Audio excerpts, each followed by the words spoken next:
Chapter 5 की starting होती है और हमें दिखाया जाता है एलिमेंट्री स्कूल का टाइम, जहां कुछ लड़कियां आपस में बात कर रही होती हैं। देखो कैंग सेओनही को, वो कैसे प्रिटेंड कर रही है सोने का, क्योंकि उसके पास कोई दोस्त नहीं। क्या तुम्हें नहीं लगता वो अभी हमें सुन रही होगी? ये सोचने वाली बात है। कौन ही उसका दोस्त बनना चाहेगा जैसी उसकी पर्सनैलिटी है। ये कहकर वो आपस में हंसने लगती हैं। तभी एक पर्सन उसे बॉल से उठाता है और जब कांग सेओनही उठकर देखती है तो वो कोई और नहीं बल्कि जिमिन होता है। वो हंसते हुए कहता है, हे कांग सेओनही, हम सॉकर खेलने का ट्राई कर रहे थे, पर हमें एक और पर्सन की जरूरत है। क्या तुम ज्वाइन करना चाहोगी? इसके बाद हमें प्रेजेंट का सीन दिखाया जाता है, जहां कांग सेओनही ये बात सोचकर हल्का सा स्माइल करती है, फिर शांति से अपने सॉन्ग सुनने लगती है। फिर हमें दिखाया जाता है जिमिन के दो दोस्त आपस में बात कर रहे होते हैं।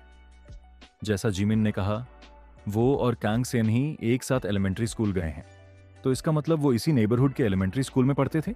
ये सुनकर ब्लैक हेयर बॉय कहता है, हाँ मुझे लगता है कि जब वो फर्स्ट या सेकंड ग्रेड में होगा तब वो यहां रहता होगा। ब्राउन हेयर बॉय कहता है, तो इसका मतलब ये है वो यहां और भी लोगों को जानता होगा कांग सेओनही को छोड़कर। जिसके रिप्लाई में ब्लैक हेयर बॉय कहता है, मुझे ऐसा नहीं लगता। मैंने उसे कांग सेओनही के अलावा किसी और के साथ नहीं देखा और मुझे लगता है जिमिन को इस बारे में बात करना पसंद नहीं, इसलिए तुम उसके सामने ये बात मत करना, प्रिटेंड करना जैसे तुम्हें कुछ नहीं पता। और मुझे लगता है अभी हमें बोमी के सिचुएशन में भी इंटरफियर नहीं करना चाहिए। इसके बाद सीन शिफ्ट होता है बोमी की तरफ। वो अपनी नोटबुक की तरफ देखते हुए सोच रही होती है, मिड टर्म एग्जाम स्टार्ट हो गए हैं। अभी हाल फिलहाल में बहुत कुछ हो गया है और बहुत सारी प्रॉब्लम्स भी हैं, पर मिड टर्म एग्जाम की वजह से मुझे इन सब के बारे में सोचने का टाइम नहीं मिला। आगे बोमी सोचते हुए कहती है, जब एग्जाम खत्म हो जाएंगे मैं सेओनही के साथ प्रॉपर कॉन्वर्सेशन करूंगी और मुझे ग्यूरी को भी कुछ कहना होगा, जैसे अब मैं जिन्योंग के लिए फील नहीं करती। फिर बोमी अनकंफर्टेबल होते हुए सोचती है, मैं अभी भी जामिन की दोस्त बनना चाहती हूं, ये मेरा लालच है। तभी क्लास में टीचर आती है और कहती हैं, अब एग्जाम स्टार्ट होने वाले हैं, सभी स्टूडेंट्स अपनी सीट पर बैठ जाओ। इसी बीच हमें दिखाया जाता है बोमी गलती से गलत पेंसिल केस ले आती है। ये देखकर वो काफी ज्यादा परेशान हो जाती है। इसे जिन्योंग नोटिस करता है। बोमी अपने पीछे बैठी लड़कियों से एक्स्ट्रा पेन के लिए पूछती है, पर उनके पास सिर्फ एक ही पेन होता है। ये देखकर बोमी सोचती है, अब मुझे टीचर से कहना ही होगा। जैसे ही वो कहने वाली होती है तभी कोई उसके डेस्क पर पेन रख देता है। वो कोई और नहीं जिमिन होता है। वो कहता है, मेरे पास एक स्पेयर पेन था। तभी टीचर उसे वहां खड़ा देख लेती है और गुस्से से कहती है, अपनी सीट पर बैठो। जिमिन टीचर को सॉरी कहता है, फिर जाते जाते कहता है, गुड लक टेस्ट के लिए।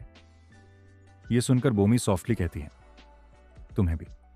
पर तभी बेल बज जाती है। बोमी पेन की तरफ देखते हुए सोचती है, मैंने उसे थैंक्स भी नहीं कहा। नहीं, रुको, पहले मैं टेस्ट दे दूं।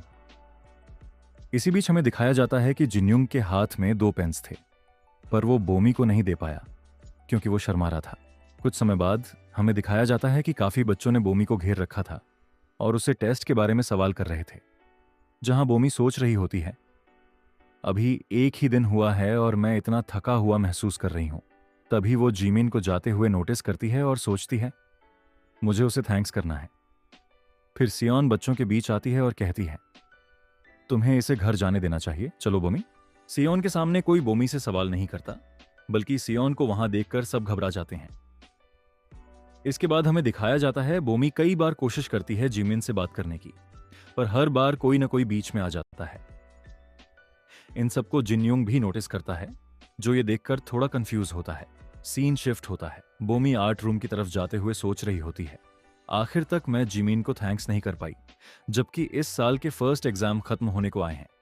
अगर अब मैं जिमिन को आर्ट रूम में देखूंगी तो जरूर थैंक्स करूंगी, और जब मैं उसे थैंक्स करूंगी तो मैं उससे बात भी करना चाहूंगी, पर आसपास और स्टूडेंट्स की वजह से यह थोड़ा ऑकवर्ड लगेगा।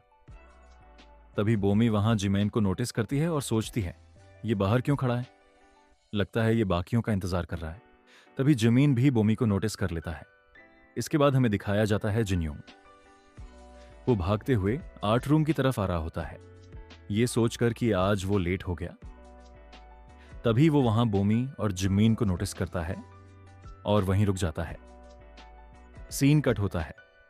बोमी जिन्योंग आर्ट रूम की सफाई कर रहे होते हैं, जहां बोमी जिन्योंग से पूछती है, हम टेस्ट की वजह से बिजी थे इसलिए आर्ट रूम की सफाई नहीं कर पाए।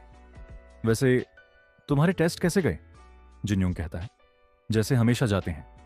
सफाई करते करते उनके पोछे आपस में मिल जाते हैं। ये देखकर बोमी ब्राइट स्माइल करते हुए कहती है, सफाई पूरी हुई। जिन्योंग, तुमने काफी मेहनत की।